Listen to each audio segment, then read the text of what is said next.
Really, Mr. Melon, I wouldn't have guessed it, my friend, but we are here on the 9th, 10th, 11th game of the day.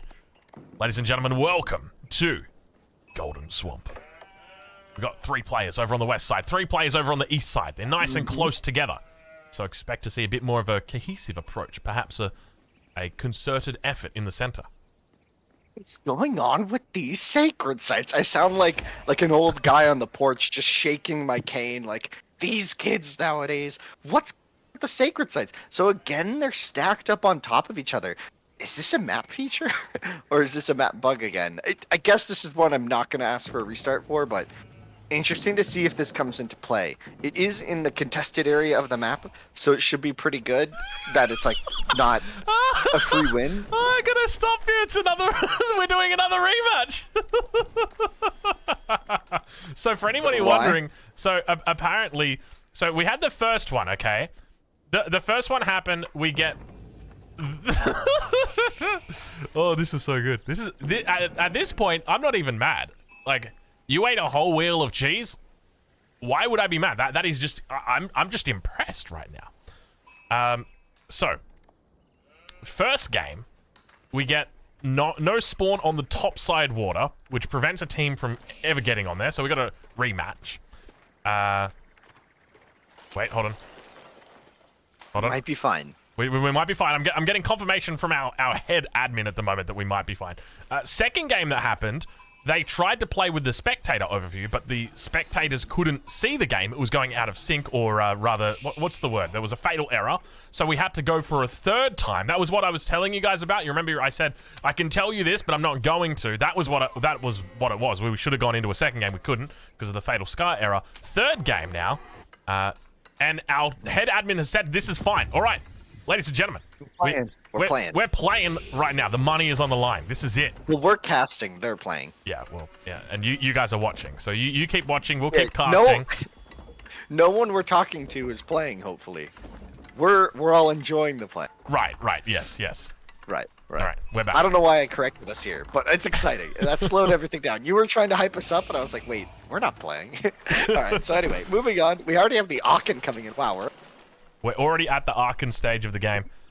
Now, for anyone wondering where the overlay is, the reason why we don't have overlay is because that is what is causing these fatal scar issues. We don't know how to stop it. We don't know how to start it. We don't know why it happens. We don't know what the deal is, but all we know is that with the new UI that we've got, it's causing issues. And as a result, unfortunately, this game, we have to play without it, which makes it very hard to keep track of things. So until this gets officially supported by the Age of Empires 4 developers, by the Capture Age team, it means that we're just going to be stuck with the bare bones UI.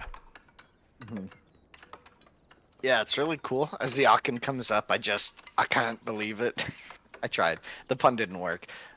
It was going to fit in better earlier, but now I just forced it, so I'm going to move on. Basically, Feudal Age is coming in across the board. Well, I'm curious to see where the aggression's going to come in. I already have a dock up for the root. Are there many other docks? It's kind of hard to spot them on this minimap. It's a little small. It is. It's just Blue? Is Blue the only player with the dock? Yeah. It looks so I'm like it. Yeah, and I am meant... keep in mind, this is Lucifron, right? Who was subbed in here. So Lucifron gonna be going ham here. And looking to play his Rus in the style that he normally does. Very quick age up, but of course no one's even out here to challenge him on water. So he's uncontested. Let's take a look over at, because I don't even know who's playing what civs right now. We got China down on the flank, the south flank, played by Puppy Paw in the center. Got our English player, Wham01. He's going to be the pocket. We'll take a look over to the north side where Kasva is playing. That's Kasva with an A, not an E. And he is going to be on the Abbasid Dynasty right here, looking for an early second town center already. Over on the east side, though, on the south side of the spawn, we've got TheMista. He's in the color green. What is he playing, though? That's the question I want to know. I want to know. Malians. He's going for an instant second pit mine? This is greedy. Yeah, I like this. I think this is so smart. And I'm surprised we don't see this more often, right? Like, you don't really get punished for this kind of greed. I think in every other game we've seen, there's been like 20 spearmen running at the Malians. So at like 2 minutes. So I kind of understand why players don't do that generally. I'm surprised that it's not getting punished now.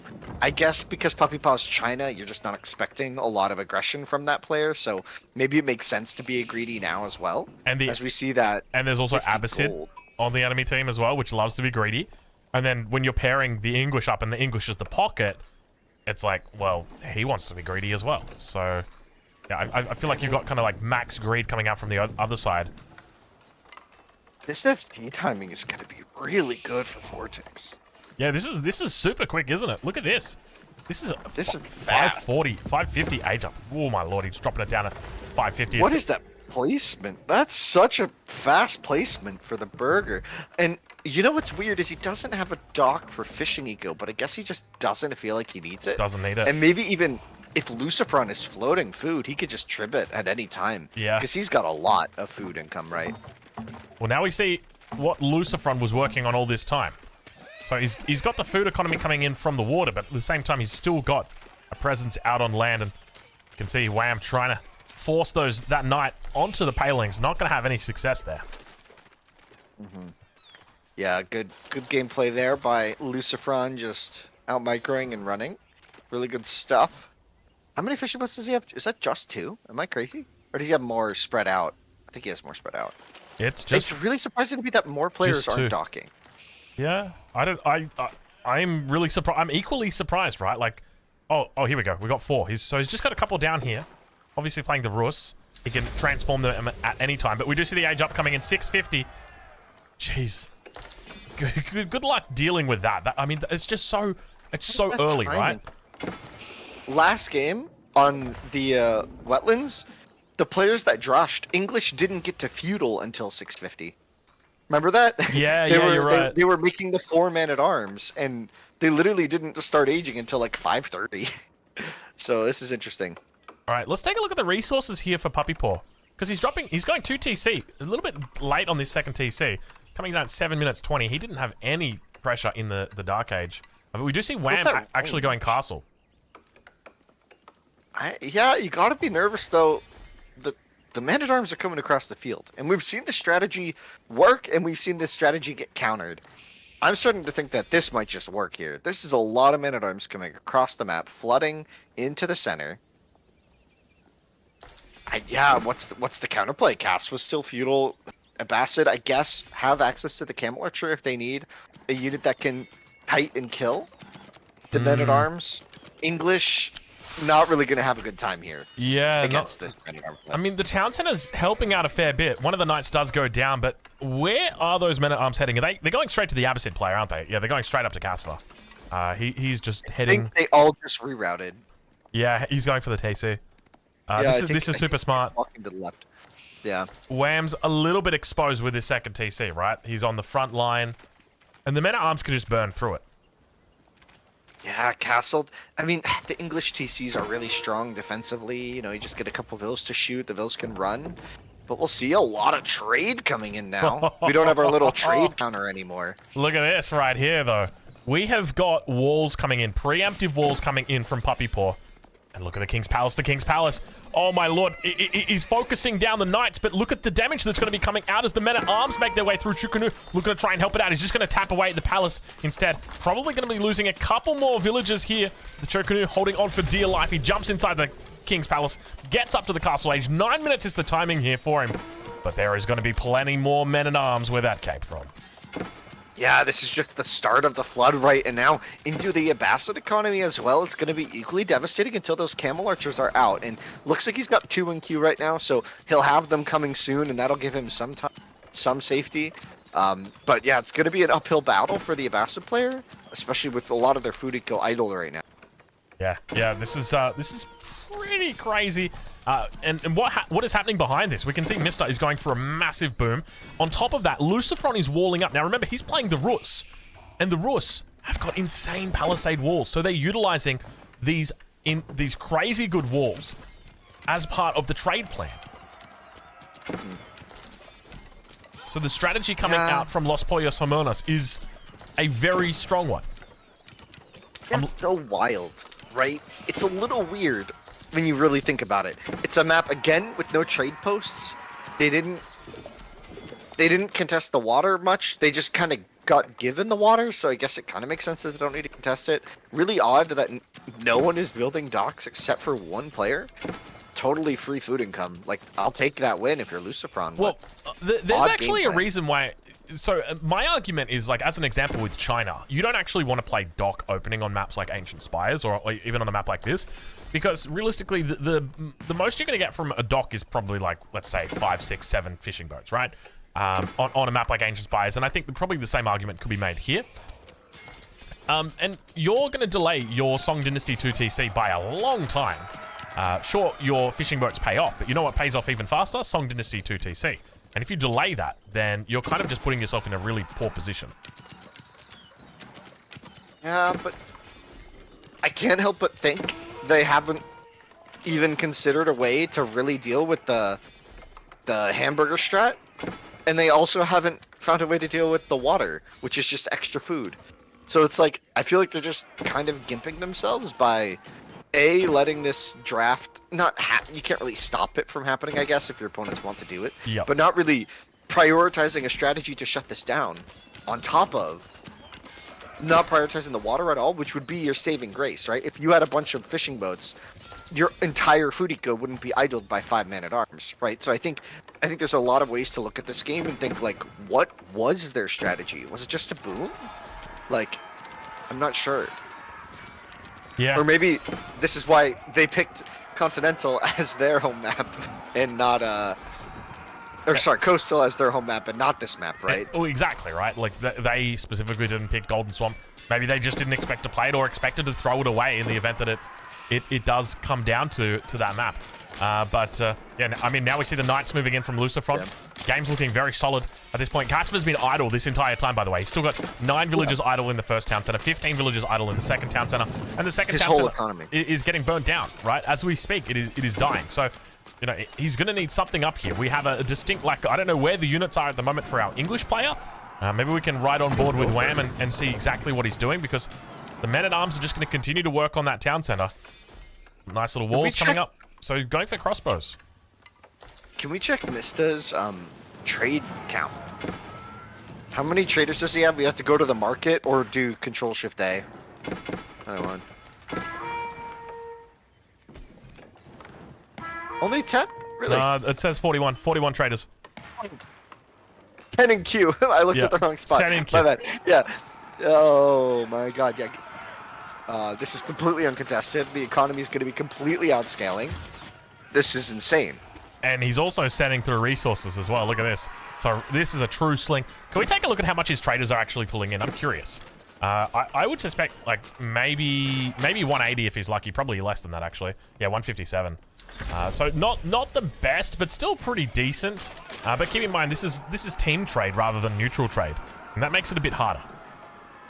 Yeah, but you still get 50% more gold just by walking by the towers over time. So it's really coming on. I think the other thing is, right, the barrier to entry is actually is quite low for trade, right, and it starts paying off very quickly.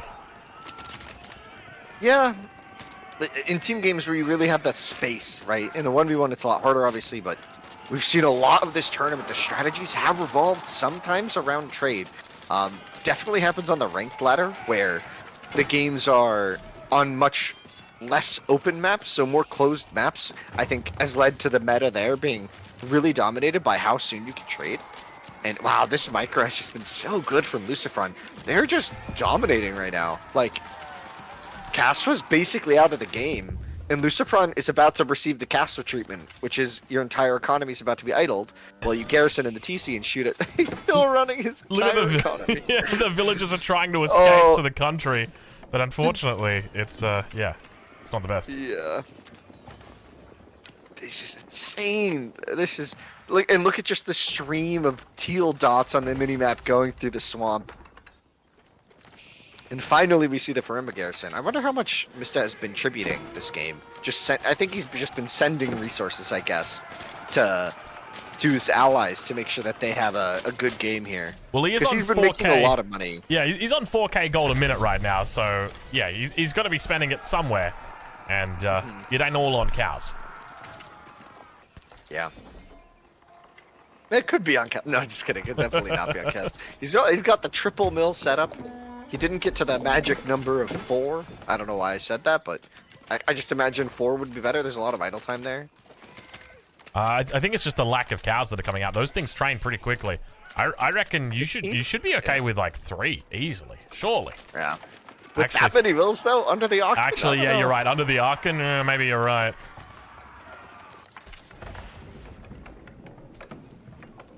All right. So, slowly but steadily, it continues to fall in favor of Los Pollos Hermanos. Yeah, this Yugnu mass has looked good, and now they have crossbows to back it up, so it's a really devastating ranged unit composition.